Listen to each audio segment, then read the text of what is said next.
Labrīt, labdien, labvakar, lai arī kurā vietā un laikā klausieties vai skatieties šo podkāstu, man, Kārlim Menziņam, ir prieks būt kopā ar jums, jūsu ausīs un varbūt arī acīs. Un man, Jānim Bekaram, tieši tāpat priecājos jūs redzēt, priecājos jūs satikt, jo man tā sajūta ir katru reizi, kad mēs ierakstām šo podkāstu, ka mēs tomēr tiekamies. Man bija prieks, ka bija šī nelielā salīdzinoši šoreiz daļa atnākusi arī uz Latvijas elektroauto biedrības ikmēneša mītapu. Mēs gan abi ar Kārli katram nesenāca tur nokļūt. Paldies Artim, kurš pārstāvēja mūs no biedrības puses, un paldies tiem, kas atnāca. Dzirdēju, ka bija ļoti interesanti un forši. Nu, un tad gaidām nākamo, jānoklausās līdz epizodes beigām, kad mēs pastāstīsim, kad būs nākamais un kur tas notiks. Jā, un ja vēl neesat piesakojuši, tad spiediet to abonēt podziņu. Ja ir slinkums to darīt, esat nedaudz bailīgi, droši iespiediet īkšķīti vai plusiņu, kā kurā platformā tas ir, un ierakstiet varbūt vienkārši kādu komentāru, jeb kādu kaut vai blablabla. Tas noderēs algoritmiem parādīt mūs augstāk tiem cilvēkiem, kas vēl nav dzirdējuši mūsu podkāstu. Un vienlaicīgi, ja sanāk tur, kur ir zvaigznītes, ielieciet tās 5. Ja nu gribat mazāk, tad ierakstiet komentāru, kāpēc ielikāt mazāk, kas jums nepatīk vai kas jums patiktu, lai būtu šīs maksimālās 5. Vispār, ja liekat arī 5, tad arī uzrakstiet, ka ritīgi forši viss ir. Labi, Kārl, sākam pie tematiem? Nu, sākam ķeramies klāt, un tas lielais jau ir, ka īstenībā tagad jau 2028. gads ir labi ieskrējies, un mēs varam paskatīties uz statistiku, kas bija par 2025. gadu. Daudz no jums gan jau, ka ir jau dzirdējuši, ja ne pat lasījuši statistiku, ka elektriskie pārsniedza benzīna pārdošanas apjomus. Un es pat redzēju vēl trakāku virsrakstu, tas pat nebija virsraksts, tas bija tāds secinājums. Mēs runājam, ka elektroauto pārsniedza benzīnu, bet kurā brīdī pārstāja runāt par dīzeli, jo dīzels tagad ir ielikts sekcijā citi. Mēs runājam, ka, kur ir benzīna apjoms, kaut kādi 20 cik tur procenti, baterija elektroauto apjoms 20 cik tur procenti, plug-in hibrīdi un hibrīdi tur cik tur tie procenti kopā, un tad citi 10%. Un tad... Tagad, Kārl, būsim godīgi, tas elektroauto apjoms ir pārsniedzis benzīna, bet tieši benzīna. Tas ir ne hibrīdi, ne mild hibrīdi, vai kā sauc tos mazos hibrīdus. Jāsaprot, ka benzīna automašīna ir salīdzinoši maz tirgu, un tā vienkārši ir tā realitāte, ka, protams, ka virsrakstu līmenī tas skan ļoti labi, lai gan realitātē vēl ir tāls ceļš ejams, bet ne visās valstīs. Jā, un kas mums ir svarīgākās valsts Eiropā, kas diktē īstenībā to, kā izskatās Eiropas tirgus? Ja, teiksim, izkrīt Vācija ārā no Eiropas tirgus, tad tas ir pilnīgi citādāks. Un mums ir forši paveicies, ka mēs sekojam tādiem cilvēkiem kā Electric Nick X platformā, un tur jau viss ir kā uz dēlnes. Kur ir pēdējos 4 ceturkšņos šādi bijis, pēdējos gados šādi bijis, atvainojos par papildus trošņiem. Un te ir interesantākais tas DAC reģions, jeb Vācija, Austrija, Šveice, un vēl pielikta Dānija klāt, un Eiropas vidējais, kā ir attīstījies interesanti. Interesanti tas, kā tu saki, šis DAC reģions. Vācieši viņu sauc par DACH reģionu kaut kā. Un tad, kad tu paprasti kaut kādiem tur tiem šveiciešiem, tad tur vispār viss ir dīvaini, kā viņi izrunā lietas. Te jau ir jārunā par to, ka atkal mūsu pieminētā mūsu jaunā Norvēģija, mūsu klausītāji jau zina, tā ir Dānija. Kad Dānijas izrāviens ir vienkārši, es teikšu, nereāls, tā mēs varētu teikt. Seriāls, nevis nereāls. Kāds sauc Dāniju par nereālu valsti attīstībā, citi sauc seriālu, bet vispārīgi tā runājot, Dānija ir pierādījusi to, ka var tā izdarīt, ka valsts vienkārši pēkšņi izšauja. Arī īstenībā Dānija nav vienīgā valsts, arī citas ziemeļu Eiropas valstis seko līdzi, bet mēs šoreiz uzmanību veltam tieši tam DACH reģionam, kur ir Vācija, Austrija un Šveice, kas īstenībā iet soli ar Eiropas vidējo, un Vācijas gadījumā tas ir tā kā ļoti precīzi, tur plus mīnus tur 1%, bet Austrija un Šveice ir kādi 5% virs Eiropas vidējā, un nevis tikai tagad, bet jau kādu laiku, būtībā kopš 20. gada. Jā, šis, man liekas, ir tāds interesants faktors, jo, ja mēs paskatāmies to attīstību, kura ir bijusi šim DACH reģionam, man tomēr tā Dānija neliek mieru. Es viņu visu laiku pieturu prātā, jo tajā 22. gadā tur absolūti pamainījās. Un pagrieziens aizgāja ar tādu drusku uz augšu, un 23. gadā bija milzīgs izrāviens, kurš ir turpinājies absolūti taisnā līnijā uz augšu. Tas ir hokeja nūjas efekts.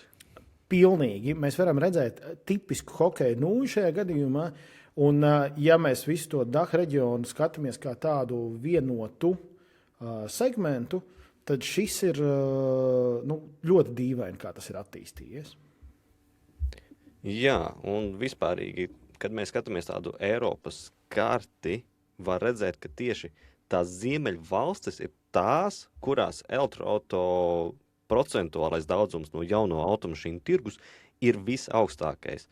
Un ja mēs skatāmies, kur ir atkal viszemākais, tad tas ir tas austrumu labējais apakšējais gals, tad labi uz leju skatoties, kur viszemākais procents no visiem ir Horvātija ar 4%, tad tur seko Bulgārija ar 5%, Slovākija, Čehija, bet Igaunija arī tur pie 5%. Latvija tajā ziņā ir bišķi augstāk ar 7%. Bet šie tirgi nav tie, kas dominē Eiropas bildi. Līdz ar to svarīgāk ir redzēt to, kā attīstās tieši šis DACH reģions un skatīties uz ziemeļu valstīm, kā tām valstīm, ko sagaidīt no dominējošajām Eiropas valstīm. Man žēl nedaudz, ka šajā bildē nav iekšā Lielbritānija, jo Lielbritānijā ir vēl labākie cipari nekā šeit DACH reģionā augstākajā Šveicē. Tas būtībā tam dēļ, ka Lielbritānija nav atteikusies no 35. gada mērķa.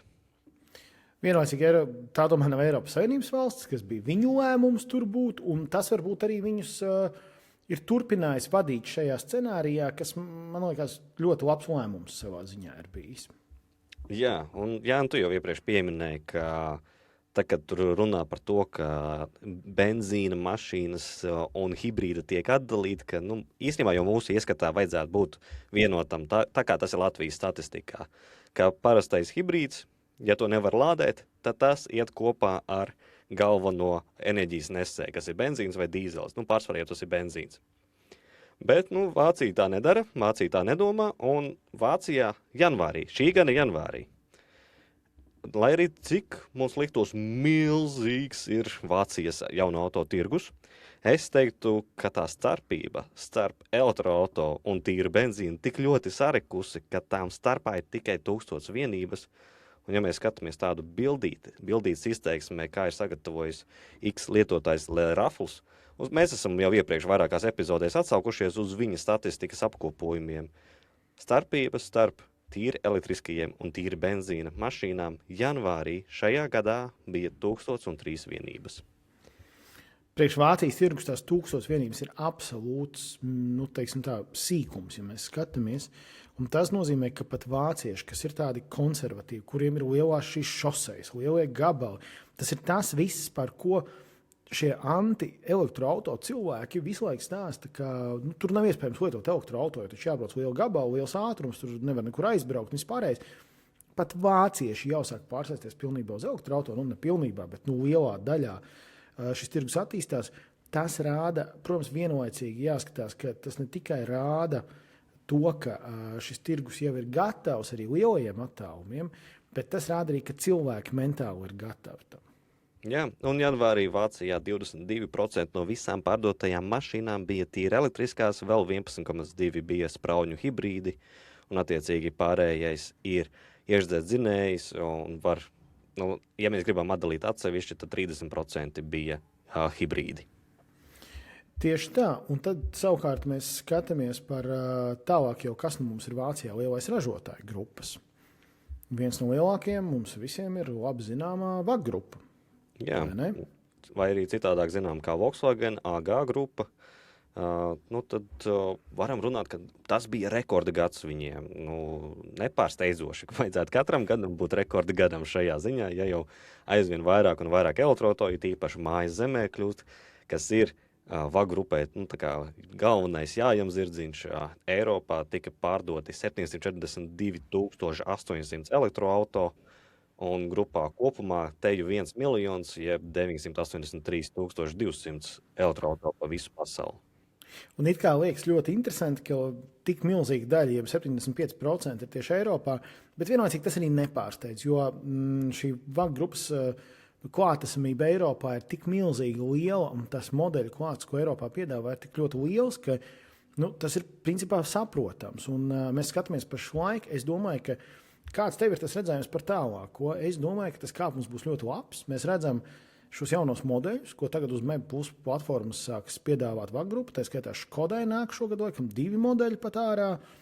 Volkswagenam nāks potenciāli arī 2 modeļi ārā. Tur ir vieta izaugsmē, un tā būs diezgan liela izaugsme, vismaz manā tādā skatījumā. Jā, noteikti. Es ļoti gaidu Škoda Epiq un Volkswagen ID Polo. Gribu redzēt, kā tie startēs, vai viņi varēs atkārtot Renault 5 to lēcienu. Jo es atgādināšu, ka Renault 5 pirmajos mēnešos, neatceros, cik tas bija 6 vai 7 mēneši, pārdeva 100 000 vienības. Tāds salīdzinoši maza mašīna priekš mūsdienām un ļoti labi aizgāja tirgū. Un pat Lietuvas pasts nopirka kaut kāds 100 vienības. Lietuvas pastam bija ļoti interesants šis iepirkums. Jā, tur tika nopirkts Dacia Dusteri un Renault 5. Renault 5 balti. Interesanti. Es, starp citu, tikko ārpus tēmas saskāros. Biju birža dārga, lādējos publiski diezgan daudz. Biju Nestē, kaut kādā vienā vakarā garām braucot, to skatos, ir vieta. Laba cena. Nestē, novērtējiet, pieminījos. Brīva vieta reklāmai, tā teikt, bet tā nebija reklāma. Tad atgriežoties pie šī, iebraucu Nestē uzlādēt un skatos balts Insters. Balts Insters. Domāju, kurš tam balts Insters? Tipiski pelēks ir. Pelēks kaut kāds bēšīgi, man liekas, ar viņu mēdz būt. Jā, brūnīgs. Jā, kaut kas tāds. Pelēks. Un es piegāju pie tā, tur tās kungs sēž mašīnā, kaut ko paprasīju, kā tā lādējās. Es saku, jums laikam, salīdzinoši lēni. Viņš saka, visiem tagad lēni, un tur sāk man aptuveni mācīt, kā vispār elektroautos strādā pasaulē. Es tur, paklausījos, un tā, ka visas mašīnas ziemā lēni lādējās. Viņš man stāstīja, kā viņa Insters varot nobraukt 510 km vasarā reāli. Es teicu, pagaid. Tā kā man tur fizika nesaliekās kopā, bet es negribēju viņu diskutēt, jo tur tāds kungs gados, kurš tā teikt zina lietas. Bet kas man vairāk interesēja, es kaut ko sāku jautāt, vai tā mājās vai kā. Nē, ka tā darba mašīna un darbā arī lādē. Un tagad privāti braucieni bijuši. Un, kas man pārsteidz, Rīgsnam pārvaldnieks. Man likās ritīgi forši, ka Rīgsnam pārvaldnieks ir droši vien lietošanā paņēmis šos Insterus, forši izvēle. Un īstenībā tas kungs teica, sākumā bija grūti, tagad, ka pierasts, esot baigi labi.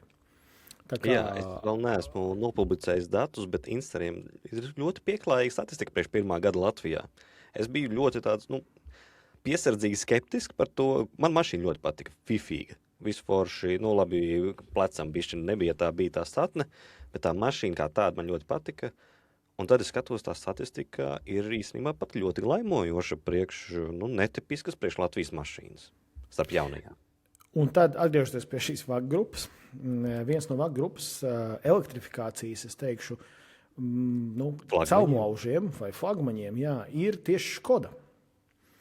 Un mēs skatāmies, ka mēs runājām pirms tam gandrīz 1 miljons elektroauto ir pārdevusi VAG grupa, un tad Škoda ir pārdevusi gandrīz 200 000. Jā, kas ir 120% vairāk nekā gadu iepriekš. Un, ja mēs skatāmies vienkārši tā, ja stabiņu salīdzina gadu pret gadu, tad tur pēdējos 6 gados Škodai ir bijis kārtīgs izrāviens. 2020. gadā Škoda pārdeva 15 000 elektroauto, un tagad 2025. gadā 174 900. Tas ir vairāk nekā 10-kārtīgs izrāviens 5 gadu laikā. Un Škodai tas ir ļoti foršs izrāviens, bet ne tikai Škodai. Ir bijušas pārmaiņas. Ir arī mūsu Porsche pretim, kas arī ir Volkswagen grupā iekšā, kas parādīja ļoti interesantu tendenci, ka 2024. gadu noslēdz ar tādu riktīgu izrāvienu. Tad, kas tika prezentēts Taikans, bet Makans, ja es pareizi atceros. 24. gada beigās, un tad bija tāds bum, izrāviens. Un tad katru ceturksni aizvien mazāk tika pārdots, bet tik vai tā gada griezumā ir izrāviens, nu ne reiz 2, bet ir par 70% izrāviens. Gadā kopsumā Porsche pārdeva 61,700 elektriskos. Un, ja atmiņa neviļ, katrs trešais Porsche, ko pārdeva 2025. gadā globāli, bija pilnībā elektriskais. Un man liekas, ka šogad tas būs daudz, daudz ievērojamāk. Kad palaidīs Cayenne, tad šis cipars, mēs zinām, Cayenne bija vēsturiski vispārdodākais Porsche pasaulē. Tām ir leģendāri pārdošanas apjomi. Protams, ka cena darīs savu, bet tas Porsche klients, es domāju, ka būs gatavs maksāt. Tas klients, kurš grib šo premiālu auto, iespējams vairs nepirks Mercedes, jo atkal tā Mercedes elektroauto tajā augšējā līmenī tā izvēle ir varbūt tāda, kāda ir. Viņa nav slikta, bet tajā brīdī, kad tev tas EQS maksā tur tos 100... Kā tu viņu nopako, viņš maksā 200. Jā, un savukārt to Porsche, ja tu paņem ar mazo jaudu, mazo atkal pēdiņas jaudu, tu vari no tā 100 bāzītei, tur pa 120 jau izvēlēties. Un tajā brīdī vai 120 vai 180 ir diezgan liela atšķirība, un Porsche te uzvar. Jā, un Porscham šobrīd ir viss tas svaigākais, jaunākais, krūtākais, ko vien var dabūt no veikala plauktiņiem salikt kopā. Un Mercedes tagad skatās, kā sanāks ar CLA, un tad cels to uz augšu uz saviem S-klasēm, jo, CLA vēsturiski nav bijis tas, kuram ieliek, S-klase nav bijis tā, kurai CLA būtu jāmāca. CLA māca S-klasi. Šis, protams, ir paradoxāli, jo vienmēr ir bijis tā, ka visas jaunās tehnoloģijas iet S-klasē, un tad viņas iet uz leju jau vēlāk, jau caur nākamajiem modeļiem. Ja neskaita vēsturiskā A-klase, kur toreiz tajos aļņu testos, es nezinu, Kārl, cik tu atceries šādu stāstu. Es tikai zinu stāstus. Es būdams vecāks cilvēks atceros, ka bija tajā 98. gadā, kad šis plus mīnus. Kad apgāzās šis, vai ap 2000, kad apgāzās tā A-klase ar žurnālistiem aļņu testā, tad bija jaunums tā stabilitātes kontrole, ko man liekas Mercedes sauc par ASR, ja nemaldos. Tad tā bija S-klasē bāzē pieejama, un bāzē vienlaicīgi tā bija pieejama vislētākajā A-klasītē, jo, lai apietu šo, ka viņš vairs neapgāžās aļņu testos. Jā. Varam pāriet uz citu, kad cilvēki domā par elektroauto, viņiem tipiski uzreiz viens brands nāk prātā. Tāpēc, kā, ja mēs velkam vienādības zīmi telefons un iPhones, protams, ne visi, būsim godīgi, bet amerikāņu filmās, ja kāds runā par telefonu, viņi runā par iPhone. Man patīk, ka to saka Kārl, tu, kurš ikdienā lieto Androidu. Jā, es lietoju Androidu ikdienā, bet būsim tādi stereotipiski, ja mums ir jāliek tā teikt, brendi pie kaut kāda lietošanas prasmes. Arī štatos pelkostīmus visus sauc par Speedo. Ne jau tāpēc, ka viņi nezina vārdu swimwear. Jā, un tad zīmols, protams, ka ir tikai un vienīgi Tesla. Un ir viens modelis, par kuru, man liekas, vispārdodākais elektroauto pasaulē, vispārdodākais auto pasaulē, kas mums ir bijis gadiem, Model Y. Jā. Un tad mēs skatāmies, Ķīnā jau kādu brīdi atpakaļ, viņi palaida Ķīnas tipisko versiju. Ķīnā ir ļoti daudz arī Eiropas zīmolu, kuri palaida šīs pagarinātās, jeb palielinātās versijas. Un arī Model Y bija šis L, jeb long versija, vai kaut kā tā mēs viņu varētu nosaukt. Un kāpēc tas ir interesanti? Tāpēc, ka tur ir 6 vietas. Un tas ir tas, ko daudzi īstenībā gaidīja, jo tur vieta aizmugurē ir. Nosacīti, ja pagarinātu, noteikti ir vieta. Un šis 6-vietīgais Tesla Model Y varētu būt tas, kas ļoti daudzus 3 bērnu ģimenes ievilktu iekšā Teslas lietussargā. Un par ko mēs runājam? Par to, ka ir bauma. Baumā, kā mēs latvieši sakām, nav dūma bez uguns. Ka ir bauma, ka Eiropā drīzumā tiks palaists Model Y Premium L, kas būs šī pilnvērtīgā versija, nevis šī standarta versija, garajā izpildījumā. Un šī bauma ir tāpēc, ka potenciāli jau ir sākusies šo modeļu ražošana Berlīnas giga rūpnīcā, tā mēs viņu varam nosaukt latviski. šajā milzīgajā Teslas rūpnīcā Berlīnē, kur ražo visus Model Y priekš mūsu reģiona.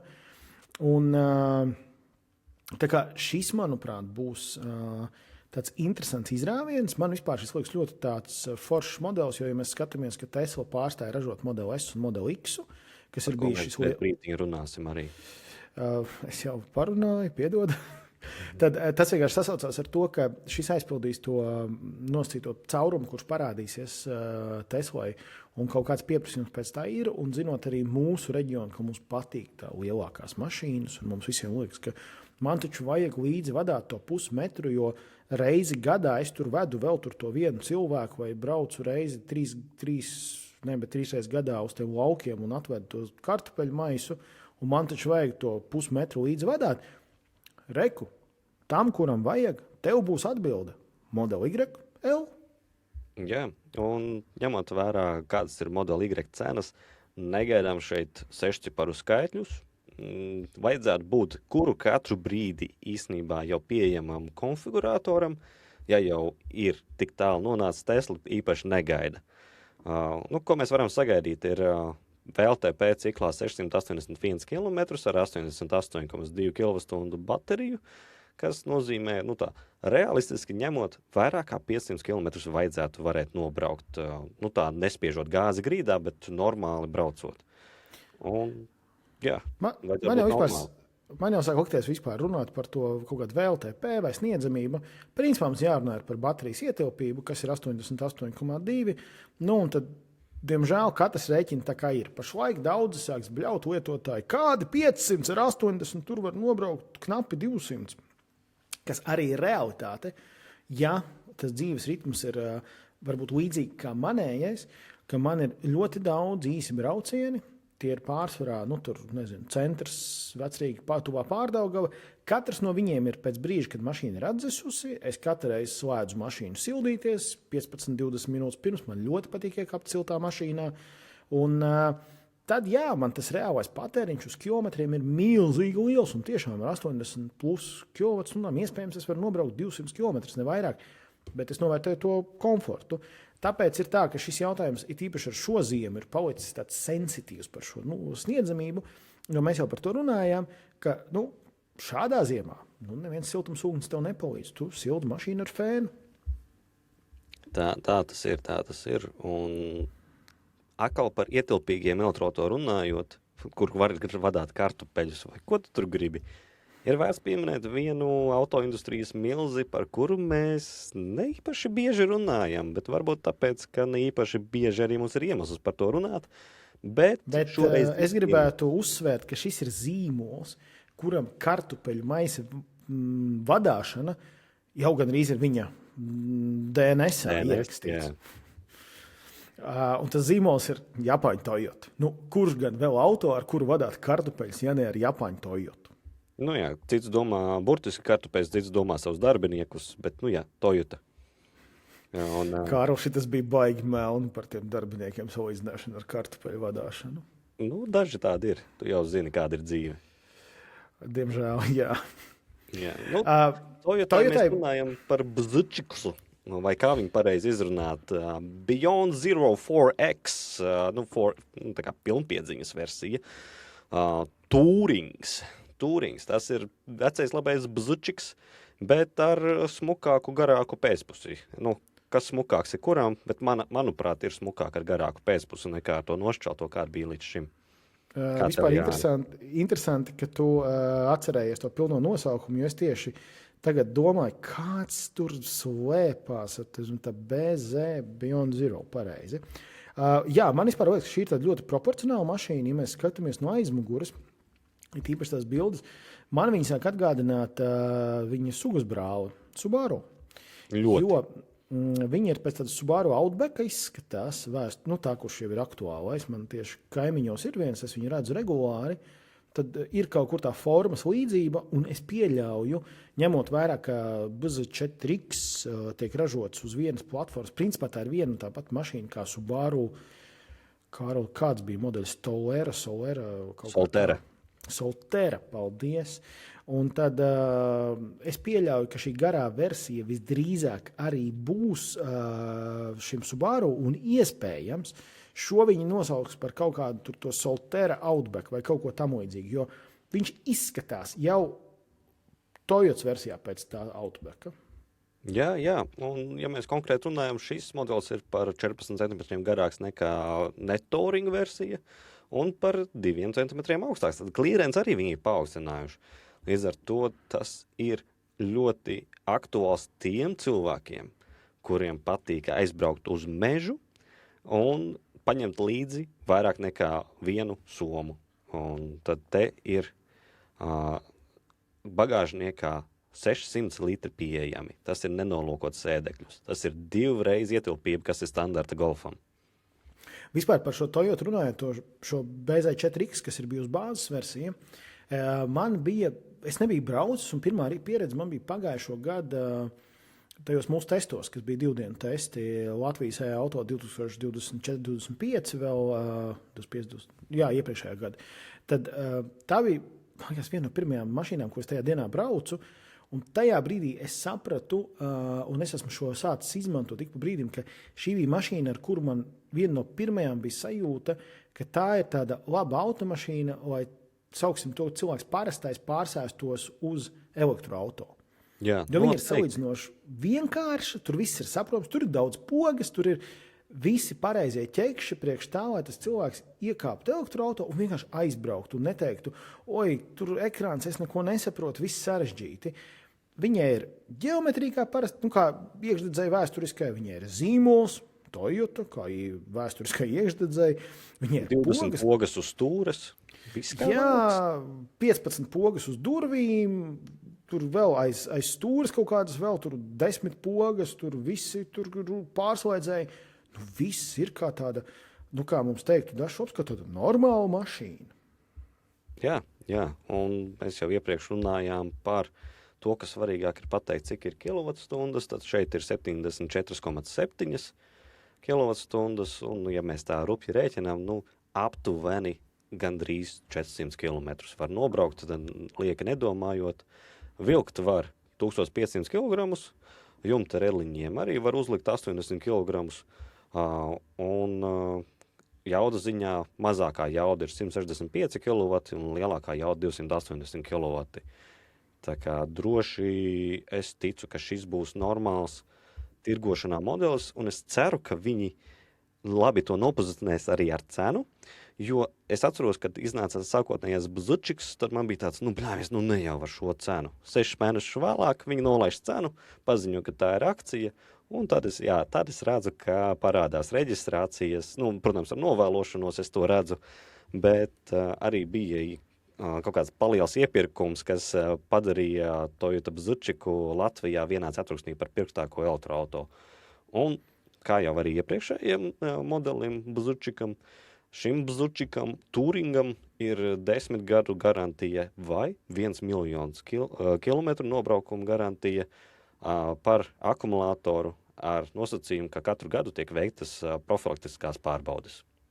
Jā, un jāsaprot, tā cena, pašlaik sākuma cena ir 47,500, kas patiesībā pie šāda izmēra automašīnas ir diezgan adekvāti, es teiktu, ņemot vērā tās cenas, kādas ir pašlaik ņemot, un ņemsim vērā, ka pēc kaut kāda brīža gan jau kaut kāda akciju kampaņa, vai sauksim kā gribam, bet gala beigās atlaidi, sakārtos papildus, tad realitāte, ja tā cena pakritīsies vēl uz leju un potenciāli, ja teiksim, labā aprīkojumā viņš būs par tiem 45, es teiktu, ka būs diezgan labs darījums un daudz cilvēki tiešām šo izvēlēsies. Jā, pie tādas cenas par tādu mašīnu, ko tu dabū, es atrastu pie kā piesieties, tā kā salīdzinot tur ar Teslu vai salīdzinot tur ar kaut ko citu, bet kopumā cilvēks būs ļoti apmierināts ar savu pirkumu, un tāpēc tas būs svarīgākais faktors.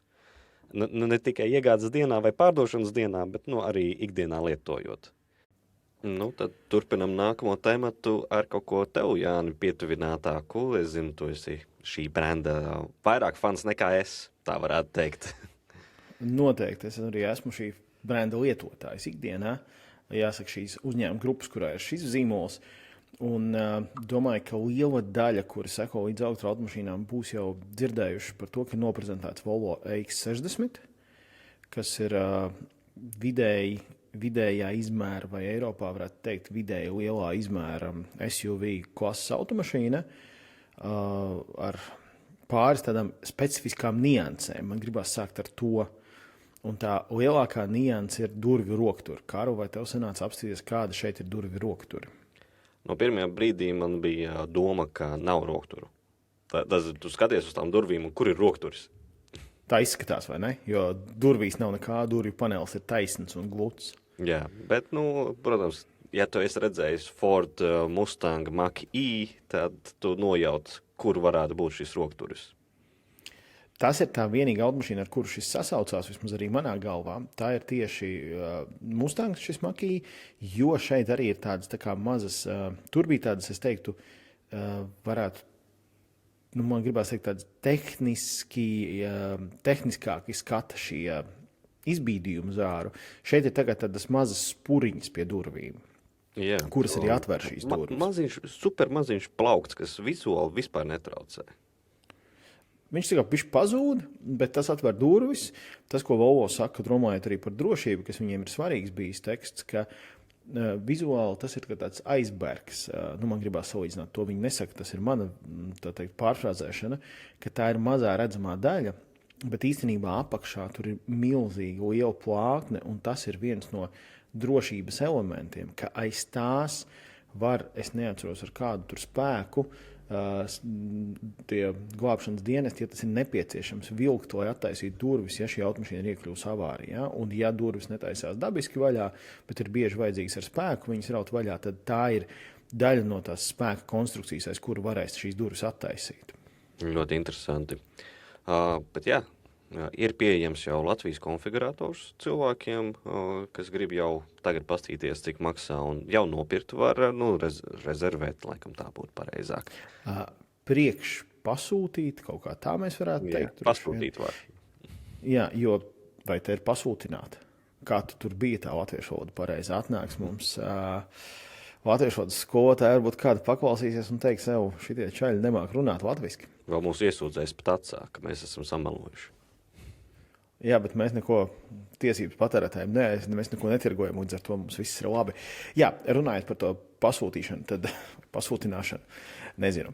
Tad jā, ir iespējams jau konfigurēt automašīnu. Automašīnas sāks ražot aprīlī orientējoši, līdz ar to mēs gaidām, ka šīs pirmās automašīnas būs kaut kādā brīdī, man gribās teikt uz maiju, jūniju, būs jau Latvijā.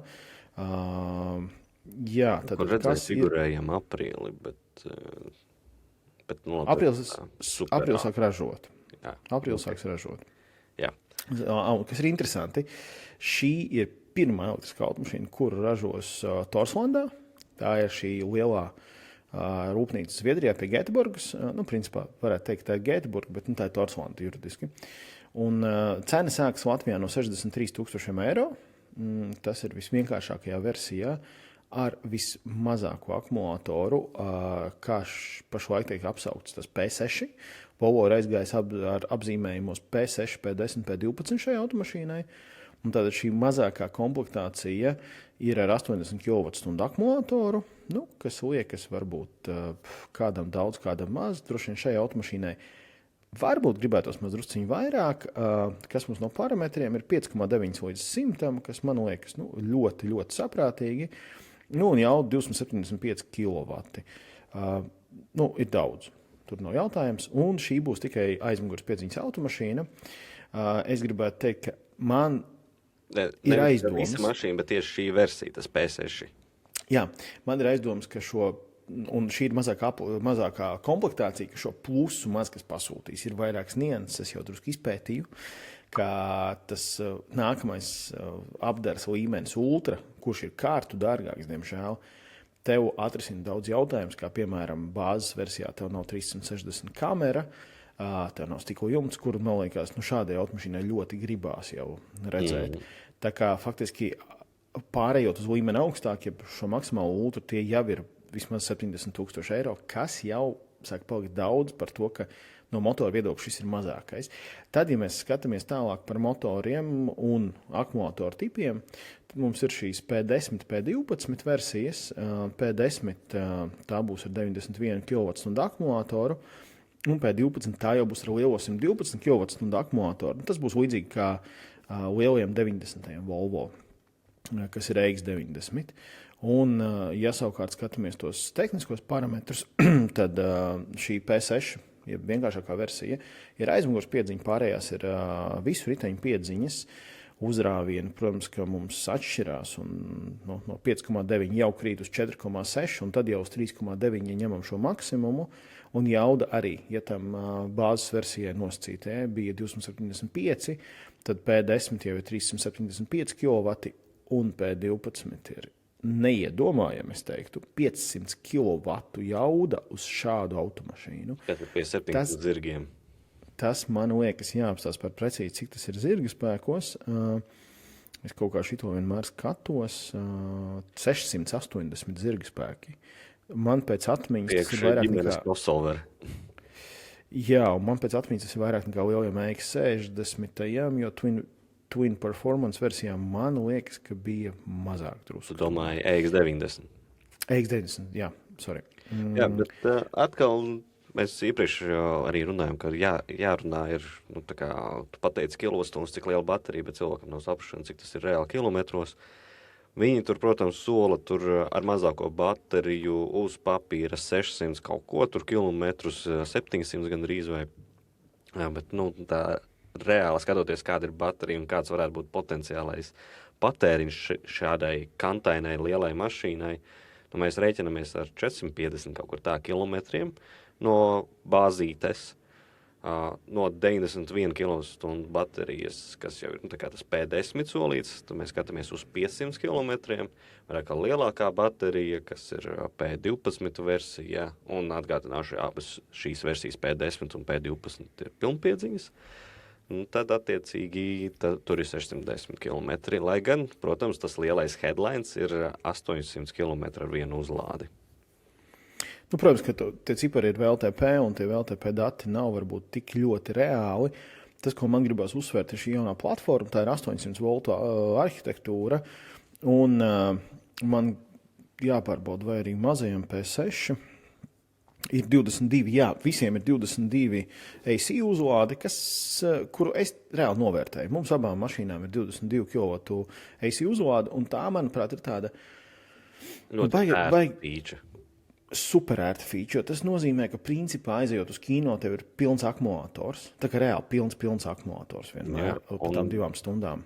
Tu vēl pieminēji, tev ir 22 kW tās maistrās uzlādes iespējas, bet tev ir arī iespēja dot atpakaļ tīklā. Ir vehicle to load, vehicle to home, vehicle to grid, viss tur ir iespējots, protams, ir pretim tev jābūt attiecīgai iekārtai, bet, ņemot vērā, ka tev ir mazākā baterija 80 kWh, aizbraucot uz to, mednieka namiņu ar šo mašīnu, tu būsi ļoti laimīgs par šādu funkciju. Jā, un tad man gribās vēl pieminēt par uzlādi, tā kā sākām runāt, tad 800 voltu arhitektūra, mazākajai šim P6 ir maksimums 320 kW, un lielākajiem ir 370 kW uzlāde maksimālā. Bet, kas ir svarīgi, par ko mēs daudz esam runājuši, tas ir šis 10 līdz 80 vidējais uzlādes jauda, un te no 10 līdz 80 mazajai versijai ir 190. Pārējām ir 250 kW vidējā uzlāde no 10 līdz 80. Un tas, ko es no Volvo sapratu, ka tur būs opcija nevis tikai caur Google Maps, tā kā navigēt uz uzlādi vai uzsildītu, bet būs arī poga. Kas tagad daudziem sāk parādīties vienkārši piespiedu sildīšana. Vienalga, uz kādu uzlādi tu brauc, varbūt viņi nav tajā kartē, vai tu gribi izmantot alternatīvu, tā kā pie mums ir pierasts Veizu izmantot, varbūt tev patīk Apple Maps, un tu izmanto CarPlay vai Android auto, un tad tu varēsi piespiest vienkārši pogu un aiziet akumulātoru uzsildi. Man liekas, šī arī tāda forša feature, ko arvien vairāk ražotāji sāk ieviest. Jā, un interjers, protams, skandināviski minimalistisks, un tur maz ko tā piebils, ja tu vienreiz esi redzējis tos jaunos Volvo salonus, tad man lielākais jautājums ir būtībā, kas ir tas rimbulītis aiz centrālā ekrāna. Jā, un tu zini? Tu domā, tas, kas ir aiz tā kā uz paneļa? Jā. Var redzēt, kā tu neorientējos Volvo automašīnās. Tā kā Nemaz. vispār būs man tev jātaisa Volvo automašīnu apmācības. Aizbrauksim uz Gēteborgu, tu man visu pastāstīsi. Pilnīgi. Es arī šo automašīnu pēc 10 dienām varēšu kārtīgi izpētīt tur. Tātad, tas rimbūts, tā ir Bang & Olufsen skaņas sistēmai. Augšējais pīkstulis, tā varētu nosaukt. Vēsturiski Volvo automašīnām ir bijuši sadarbība ar, teiksim, man esošās abas divas Geely grupas automašīnas ir ar Harman Kardon, un tad, kas ir automašīnas, kuras ir augstāka līmeņa, tām ir bijis šis Bang & Olufsen, tāpatās kā Polestāros, un šis ir tas, kas ir daļa no skaņas sistēmas, un tas, kas ir tieši Bang & Olufsen skaņas sistēmā. Lieliski. Tad mans jautājums vienīgais par šo mašīnu ir atrisināts. Pārējais es varu nolasīt.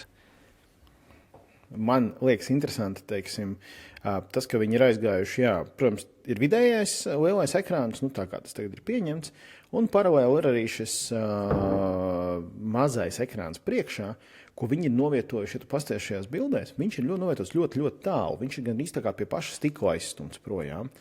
Un tas, ko viņi saka, šādi viņi tā kā apiet to vajadzību pēc head-up displeja, izmantojot reālu displeju, jo es saprotu, ka tur tas teorija ir neviennozīmīga par head-up displeja izmantošanu, un to efektivitāti līdz ar to daļai arī nepatīk, un šī automašīna būs bez head-up displeja, un tā būs ar šo mazo displeju, kas ir aiz vadītājas stūris, bet kurš ir notiek ļoti, ļoti tālu, lai šīs acis ir mazāk jāpārfokusē. Un laikam pēdējais, ko es gribēju pieminēt, kas Volvo pirms tam nav bijis un kas ir interesanti arī varbūt tās ar to situāciju, ka, teiksim, EX30 tas nav.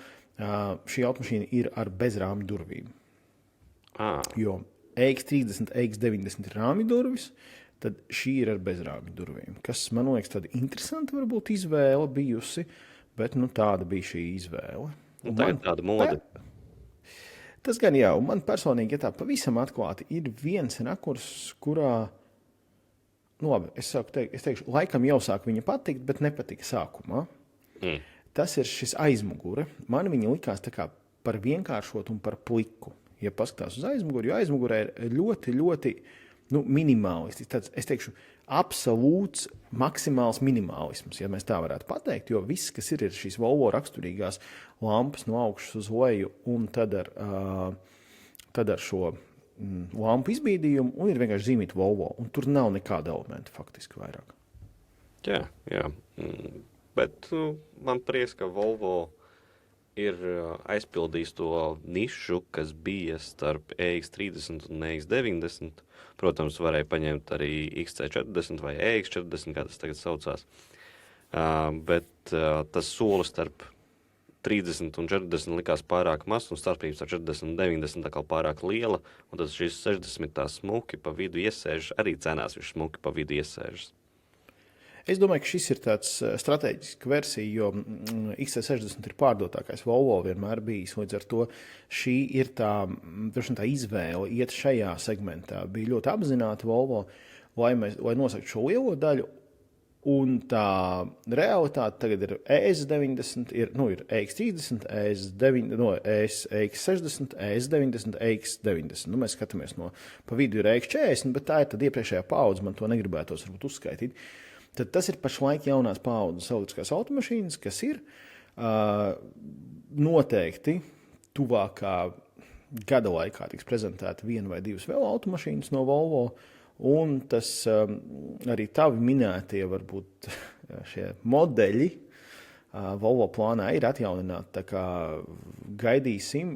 Es zinu, ka daļa tirgus gaida varbūt vecā S60, jeb šī un V60, kas ir sedans un universāls elektriskās versijas, tā kā Volvo es ļoti pieļauju, ka strādā arī pie šiem modeļiem, un es domāju, ka būs jaunumi arī no Volvo interesanti, bet Volvo nav vienīgais, kurš, protams, kā mēs zinām, attīst šīs automašīnas, un man ir viena mazā automašīna, kur man arī ļoti gribās pieminēt.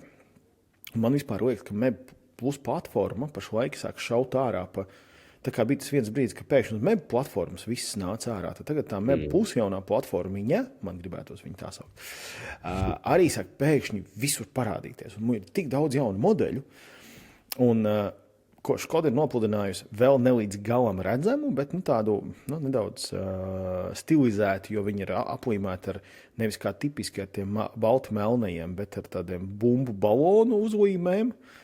Jā, ja mēs ļoti tā varētu nosaukt. Šitā pat varētu palaist ražošanā. Vispār es domāju, ka cilvēki pirktu šādu. Atceries, varbūt, nezinu, cik tev ir atmiņā, bija Volkswagen Polo, tas, kuram bija katrs tas spārns, katras durvis citā krāsā. Panelis būtībā, visu, ko varēja, cits krāsa, un tas nebija vienkārši virspusēji uzlīmīti, bet reāli viss tā detaļa bija tajā krāsā. Jā. Tur bija īpaši nosaukums, tagad neatceros kāds. Man arī nav galvā, bet tas, par ko mēs runājam, tā ir Škoda Epic. Tas ir mazais Škodas crossovers, kas ir, jā, kā jau es teicu, uz MEB plus platformas. Diemžēl priekšpiedziņa, tas ir tas, kas man šai platformai nepatīk, bet kopumā jau viņi vadās diezgan labi, nevarētu teikt, ka ir pārāk slikti. Jā, es tā teikt, kad man bija Nissan Leafs, kuram bija priekšpiedziņa, vienīgā reize, kad reāli tu to jūti, ir tā, kad uz slapja asfalta iespied pedāli grīdā. Jā, viņš tur izbuksē. Bet tā, ne ziemā kalnā augšā, nekā citādāk neizjūtu to starpību. Protams, es nebraucu pa kaut kādiem tur ekstremāliem apstākļiem, bet normāliem koplietošanas ceļiem. Jā, priekšpiedziņa ir saprotama izvēle tajā brīdī, kad katrs eiro ir no svara. Arī elektriskajiem auto ir tomēr atšķirība, kur atrodas motors priekšā vai aizmugurē, jo ieliekot to motoru, lai arī cik viņš būtu maziņš, aizmugurē tu zaudē bišķiņa bagāžnieka vietu, kas atkal tev padara sliktāku uz papīra, kad salīdzina ar konkurentiem. Protams, jā, bet un tā arī tā tipiski, ka šīs lētākās automašīnas ir mazāk jaudu, līdz ar to tas ir ok, tā priekšējā piedziņa, tā būtu jāsaka. Mana pieredze rāda es esmu ar vairākām Stellantis grupas automašīnām braucis, un arī ilgāku periodu kopumā, varbūt pamainot viņas, tad man tā priekšpiedziņa tomēr pie šī slapjā asfalta, un es teiktu, ka man viņa pietiekami bieži, varbūt uzsākot, es to pedāli paspiežu vairāk nekā tu, jo es jūtu kaut kad, bet arī tad, kad es ar Leafu, es kādas pāris nedēļas nobraukāju ar Leafu, tad arī es Leafam nejūtu baigi to. Jā, softā ir tā atšķirība. Cik tev jūtīgs tas pedāls ir, kurā brīdī. Softs ir ļoti svarīga lieta elektriskajiem auto, jo būtībā tas pedāls, viņš neko mehāniski nekustina, viņš sensoru kustina. Jā, un te man liekas arī, viena lieta ir pedāls, otra lieta ir tas regulējums par jaudas atdevi, un tā, man liekas, ir baigā lieta, jo ir tās automašīnas, kurām, teiksim, 0–100 ir daudz zemāka, bet tev nav tas sitiens krēslā. Es saku to, ka mans krēsls ir pa muguru, vai ne, to teicienu. Man viena no automašīnām, kur tas trakākais, tas ir Porsche Taycans tajā kaut kādā mega versijā. Ar to man ir tā sajūta, ka tas man reāli sit, man ir atmiņa tāda, ka tu iespied un tev viņš sit pa, jo to tu vari just nospiežot līdz galam. Un viņš tev sit pa muguru, jo tas pirmais izrāviens ir tik nereāls. Un tad ir citas automašīnas, kurām arī ir super mazi 0–100, bet tas pats uzsākums ir tomēr drusku, es pieņemu, ka tur ir runa par kaut kādām sekundes desmitdaļām, kuras tomēr ir bišķi maigākas. Jā, un tā viņš potenciāli taupa piekari, taupa arī automašīnas motoru, un tā atdeve ir netik traģiska, un līdz ar to arī mazajās jaudās šis ir svarīgi, jo vai tu izbuksēsi uz tās slapja asfalta, vai tās pirmās sekundes vai pussekunda tev būs bišķi maigāka. Un es ticu, ka vācieši, jeb šajā gadījumā Čehi, mācēs to visu softu pareizi saregulēt uz jaunās MEB plus platformas, uz kuras mēs zinām arī būs ID Polo un ID, nezinu kā viņu sauks, bet šobrīd viens, un arī ID Cross, tā T-Crossa versija. Un jā, tātad par ko mēs zinām par šo? Bagāžnieku runājot, tur gandrīz 500 litri, 475 litri un līdz 430 kilometriem. Tas ir tas, ko mēs zinām tehniski, kas reāli pārvērtīsies par vairāk kā 300 kilometriem lietošanā, kas, es teiktu, ir tāds ļoti labs entry level crossovers. Protams, no zināma brenda, no jau Eiropā kārtīgi zināma brenda. Un man ir bail, ne gluži bail, bet man ir aizdomas, ka ja šobrīd Elroks ir super populārs Eiropā, tad Epic noņems vēl viņam troni. Jā, es domāju, ka viņš ļoti daudziem noņems nost, jo šis ir tas forma faktors, kurš Eiropiešiem patīk vislabāk. Mūsējiem, tomēr Baltijā, ja mēs skatāmies vairāk, ir šis, ka mums vajag lielāku automašīnu, tad Eiropa skatās uz šiem maziem crossoveriem, un tie visi ir bestselleri. Bet ir viens faktors ar šiem, mums principā ir, kas mums ir 2 cipari, un no tiem tāpat es varu secināt vienu bēdīgo ziņu manā galvā, ko dara bagāžnieku ietilpība, kur ir milzīgi liela, 475 litri. Es tagad padomājot, gadus tur 10 vai pat 20 atpakaļ, ap 500 litriem bija tur Mercedes S-klase, kas ir vislielākā izmēra sedani, un tiem bija tie 500 litri, un tas likās vienkārši nenormāls apjoms. Tad tagad vismazākiem crossoveram ir gandrīz tie paši 500 litri, bet tas nozīmē tipisko Eiropas konfigurāciju. Diemžēl aizmugurē būs ļoti maz vietas. Jo tā ir tā Eiropas izpratne par lietām, ka mums vajag uz tā Exceļa parādīties labāk, un tas ir bagāžnieku ietilpība. Ja mēs skatāmies Ķīnas automašīnas dara savādāk, mēs par šo esam Kāro ar tevi daudz runājuši, ka tā mūsu varbūt tas ir izpratne ir tāda, ka tās Ķīnas automašīnas varbūt to dara drusku pareizāk, jo tev ir aizmugurē vieta, kur tu reāli pilnvērtīgi var tiet 2, iespējams pat 3 cilvēks ēd, pat mazajās mašīnās. Piemērs Gavēm Ora, pat pirmā ķīniešu Latvijā. Tajā aspektā. Viņai gan ir litri, gan ir otrā rinda, gan priekšējā rindā tu var aizbīdīties līdz galam un otrā rinda necietīs. Jā, tajā ziņā Ora un šitas tā boks, Dongfeng boks, tie bija sūtīgi. Tieši tas pats, un viņi tomēr prioritizē drusku tos krēslus, un es arī to tā pilnīgi atklāti saprotu, jo lai cik tev būtu liels vai mazs bagāžnieks, ja tev vajadzēs vest kaut ko lielu, tu tāpat to krēslu nolocīsi. Tieši tā. Un tev vienmēr ir opcija nolocīt krēslu un dabūt vairāk vietu, bet tev nav opcija ar lielu bagāžnieku nekad dabūt vairāk aizmugurē vietas. Tā vienkārši nepastāv. Līdz ar to man tas balanss tomēr gribās, lai mēs runājam par varbūt drusku mazāku bagāžnieku, bet es saprotu, viņiem ir jāpiedalās dažādos iepirkumos, viņiem ir jābūt Excel rindiņās augstāk, un tas ir cipars, kurš ir patiesībā diezgan kosmisks un rāda varbūt šo moderno Eiropas ēru, kurā ir šis lielo bagāžnieku mazo crossoveru, varbūt tā, jau mēs tajā dzīvojam, un varbūt drusku runājot par, es pieminēju trāpīju vārdā ēra, un tad mums ir viens... Es vēl gribētu, pirms tu nomaini tematu, Labi. Par skaitļiem un cipariem parunāt, ko mēs varam sagaidīt, kādā cenā viņš būs. Ja Eņaks šobrīd ir 42,540, es skatos Škodas konfiguratorā Latvijā. Elroks ir sākot no 34,910, attiecīgi te ir 8,000 eiro starpības, 7,5. Tad varbūt šis būs zem 30,000, varbūt pat tēmētu tuvāk 25. Es cerētu, protams, ka 25, bet realitātē, es domāju, šis būs 29,999 variants. Jā, un ļauj minēt, labā komplektācijā, pilnā aprīkojumā. Reiz 2. 40. Būs noteikti. Tā, ka tev Elroks jau sāks izskatīties labi. Jā, jo mēs zinām to pašu mazos, paskatāmies, kas notiek tirgu. Renault 5, klasika pašlaik, bāze, cik 25, aptuveni. Kaut kur tā. Un paskatāmies automašīnas, ar kurām mēs esam braukuši, kas ir bijušas importieri un arī dealeri demo automašīnas, pilnā aprīkojumā, grib vai negrib, viņi nostājās uz 37 pēc pricelista. Te, es domāju, būs tieši tā pati situācija, ka pilnā aprīkojumā viņš būs savi 40. Jā, un tad par tagad ēra. Par ēru. Diemžēl šī nav jauna ēra. Uzlādēts portālā ir raksts, kura pirmie 2 vārdi ir ēras beigas. Un vai, Karli, mēs tad varētu drusku tādu pieiet tai tēmai savādāk.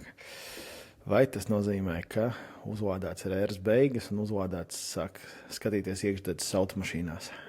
Ne jau tā kā kursors, es neiešu kursors pēdās. Sveiciens Kristapam. Jā, ir cita ēra beigusies.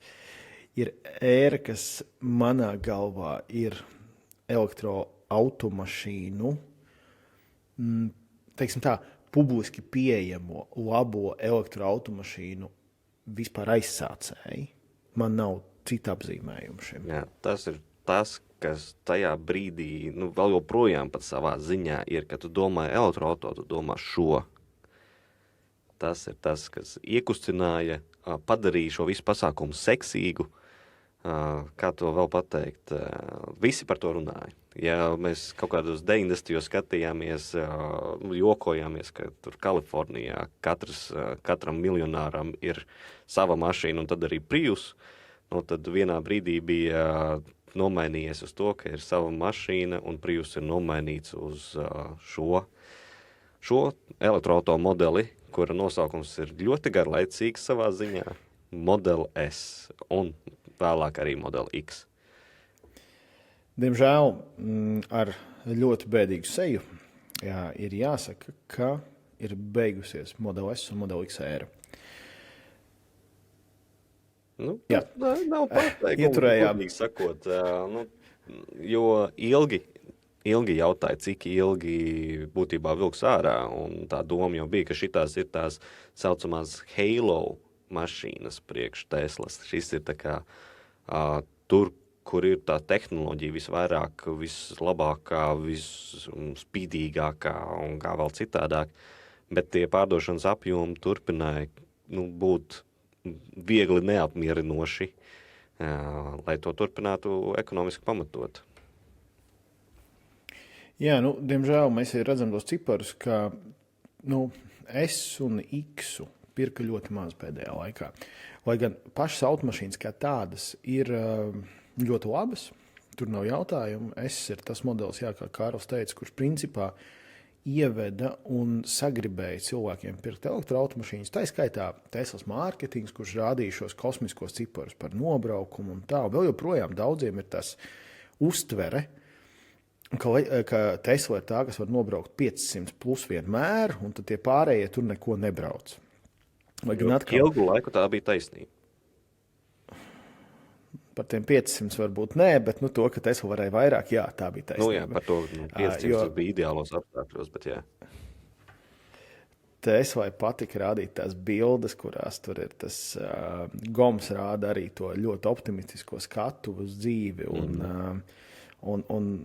kaut kā Teslai mazāk varbūt tie cilvēki cepās par to, ka tas cipariņš, kurš tur tiek arī reklāmas mārketingos rādīts, ka viņš neatbilst realitātei. Jo Teslai, jāsaka, Tesla ir bijusi šis ledlauzis un tas iPhone efekts, man viņi tā gribētos saukt, arī Tesla ir bijis, jo Tesla ir ļoti spēcīgs, tas, kas kādreiz bija Apple, šis fanboju apjoms, mēs to redzam vēl joprojām, ir kaut kāda daļa cilvēku, kuriem tu kaut ko pasaka sliktu par Teslu, uzreiz tur mati gaisā, tur es tas gatavs iet sist gandrīz, vai? Nedomājot par to objektīvi. Un man ļoti nepatīk tas, man tiešām nepatīk, ka tu kaut ko glorificē, varbūt, kur tā nav. Jo es domāju, ka ļoti labi, Kārli, tu apzinies ikdienā braucot ar Teslu, ka ir lietas, kuras varētu būt daudz labāk. Ir lietas, kuras objektīvi arī es visu laiku salīdzinu un saku, ka tas tuvojas Teslai. Arī man ir pieredze braukt ar Teslu ikdienā, kā viena no automašīnām, kuras esmu braucis. Un ir šis fanu apjoms milzīgi liels. Bet mēs redzam arī, ka šie fani, tomēr, ko viņi izvēlējās? Viņi izvēlējās pirkt šo Model 3 un tad jau Model Y, kurš ir bijis pasaules pārdotākais auto kā tāds vispār. Jā, te arī jāsaprot, ka vienā brīdī Model S un Model X izgāja ar to milzīgo jaudu, bet cilvēki saprast, ka viņiem to nevajag. Tā kā viņiem pietiek ar to, ko piedāvā Model 3 un Model Y. Nevis vienkārši, ka pietiek, bet jau tie ir krietni virs to, ko sagaidīt no citām mašīnām par to cenu. Labi, tagad mēs varam runāt, ka beidzot tas piedāvājums vismaz Eiropā ir tā, ka to jaudu tu vari dabūt aptuveni tajās cenās arī no citiem ražotājiem. Bet jā, tas pieredzes stāsts, tas kopaina, mēs varam atrast vienmēr pie kā piesieties, vai tur, nezinu, kādam nepatīk, ka ir tikai viens ekrāns, ka nav tas otrs ekrāns priekšā, kas tev rāda ātrumu, vai kaut kāds tādi sīkumiņi, bet kopaina Tesla būtībā izmainīja auto industriju ar Model S un Model X, un vēlāk to pašu izdarīja ar Model 3 un Model Y. Es abus arī sasaistīšu kopā, tāpatās kā Tesla savos ekonomiskajos rādītājos, finanšu rādītājos abus modeļus arī saliek kopā pa pāriem, jo būtībā viņi ir ļoti līdzīgi, tikai formas faktors atšķirās. Bet jā, šie Model S un Model X bija ļoti svarīgi auto, lai iekustinātu vispār runāšanu par elektroauto. Jo tad, kad bija agrīnais pirmsākums, mēs te runājam par 10 gadus atpakaļ. Tas bija agrīnais pirmsākums, 10 gadu atpakaļ. Tad, kāda tev bija alternatīva, tas bija Tesla vai Nissan Leaf, un tad pēkšņi sāka parādīties arī no Hyundai un citiem, bet tas 10 gadus atpakaļ mēs runājam būtībā par Tesla, par Nissan Leaf. Te man gribās izteikt, varbūt tas, drusku par citu tēmu šajā kontekstā parunāt, kas īstenībā arī rakstā ir pieminēts, tā kā visus arī principā aicinām vienmēr aiziet uz Uzlādēts LV un apstīties jaunākos rakstus un pasakot līdzi industrijas jaunumiem un ziņām. Tas, ko man gribās pieminēt, tas ir šis, te es teiktu X-u izteikti, ka X sāk palikt par šo varbūt kolekcionējumu mašīnu, un tā viņa labā stāvoklī X būs izteikti, jo X, ko izdarīja, X ir absolūti revolucionāra mašīna ar šīm durvīm. Durvis jau bija pats galvenais efekts viņai. Tas ir tas, kur es pieliktu klāt i3, jo man liekas, ka i3 ir vēl viens no šiem potenciālajiem kolekcijas auto. Mēs kaut kad sen jau ar tevi un ar kaut ko no viesiem mūsu, ar Matīsu, man liekas, mēs to runājam. Man periodiski kāds paprasa šo jautājumu, kā es to redzu, un man ir galvā noformēts tas viedoklis par to, kas būs šīs kolekciju automašīnas no elektroautomašīnām, vai tādas vispār būs. Un tad ir tā, ka es parasti redzu, es saku, ka i3 būs viens no tiem, ir tīpaši ierobežotās sērijas, jau limited edition automašīnas, teiksim, šis Unique Forever, kas ir 2000 automašīnas, kas bija pat pēdējā sērija, tāpēc ir tas nosaukums, ka viņš vienmēr paliks unikāls.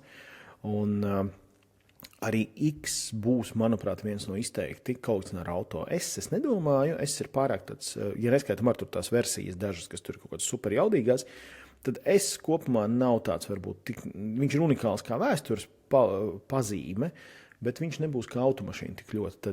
Tad X un i3 jau es redzu kā pirmās divas savas atbildes, kas būs kolekciju auto vēlāk. Un mēs ar tevi, būdami veci onkulīši, varbūt tur domāsim, ka kur mēs varam tikt pie, X vai pie i3, kurš tur ir nobraucis tikai, tur nezinu, cik maz, un tad māsbērniņš skaties šito mēs toreiz, šitas bija tur absolūta inovācija, un tad tas mazbērniņš skatīsies un teiks, kas tas tāds par vecu dampi. Jā, un tad arī pastīsies uz mašīnu. Jā. Labi, ar šo ēras beigām mums ir arī jānoslēdz šī epizode. Esam kārtīgi pārvilkuši laiku, kā parasti. Bet es atkal šodien no rīta klausījos podcastu, kur īstenībā teica, ka izglītojošiem materiāliem nevajag būt īsiem, jo citādāk tas nepalīdz klausītāju vai skatītāju smadzenēm. Tāpēc akadēmiskā stunda, es domāju, ir ļoti piemērota, bet šeit mēs esam aizgājuši jau 2 akadēmiskajās stundās, lai jums porši izbaudītu šo podcastu, un tiekamies uzlādēs un cepums tiem, kas noklausījās visu pilnīgi. Es nezinu, Jāni, vai tu ieliksi to gabaliņu iekšā pēc šīs epizodes, vai mēs to pataupīsim nākamajām epizodēm? Izdarīsim nākamajā, es zinu, par ko tu runā. Man ir viena lieta, ko gan es gribēju, tu savilki ēras beigas un to, ka vajag garu izglītojošu materiālu. Tā nav, un to mēs nedarīsim.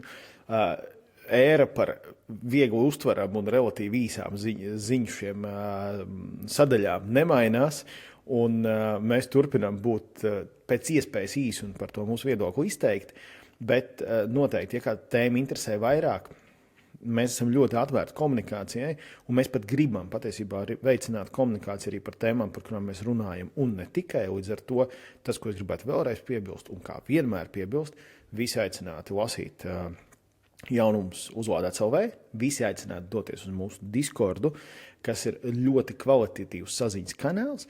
Šo pieeju Discordam var atrast ļoti vienkārši, ejot uz šo pašu uzvaldēt LV, no datora obējā pusē, no telefona ojā, piereģistrējies, pievienojies, viss ir sadalīts pa sadaļām, neviens tur nesāks troļļot, ka ja uzdosi relatīvi jautājums, kas citiem liksies netik gudri, jo man liekas, ka tur mums ir tā sabiedrība, kas saprot, ka katrs mēs esam kādreiz sākuši un katram mums bija šie jautājumi, un tas ir tikai normāli. Tas tā kā es personīgi redzu mācību mašīnas, un es nesaku, kāpēc viņš nebrauc ātrāk. Es saprotu, ka es ar kādreiz biju tieši turpat un mācījos braukt, un tas ir tikai normāli, ka mācoties braukt, pieļauju kādas kļūdas vai brauc lēnāk. Vienkārši cienam to. Tāpat kā cilvēki, kas sāk braukt ar elektroauto, viņiem ir jāmācās, viņiem ir jāsaprot, un arī tas ir tas, ko mēs tur ļoti mudinām un esam gatavi atbildēt un ieteikt, pieredzi padalīties. Tā kā gaidām jūs tur. Es jau iemetīšu par vēl vienu jautājumu. Mēs arī gaidām klātienē cilvēkus. Nākamais mūsu meetups, jeb šis Latvijas elektroauto satikšanās notiek ik mēnesi, katru mēnešu 1. ceturtdienā, un nākamais būs 5. martā. Es domāju, ka varam uzreiz teikt, kur. Jā, jo labāk. Tas būs pie BYD, Skansas ielā, BYD jaunajā salonā. Apskatīsim salonu, būs testbraucieni, iepazīsimies sīkāk ar automašīnām, iepazīsimies ar cilvēkiem, kas viņus pārdod, kas par viņām zina visvairāk. Būs daudz interesantu faktu. Tā kā ceram jūs satikt tur, ceram jūs satikt Discordā. Nu, un kā Kārlis, es arī teikšu, tiekamies uzvaldēs. Tiekamies.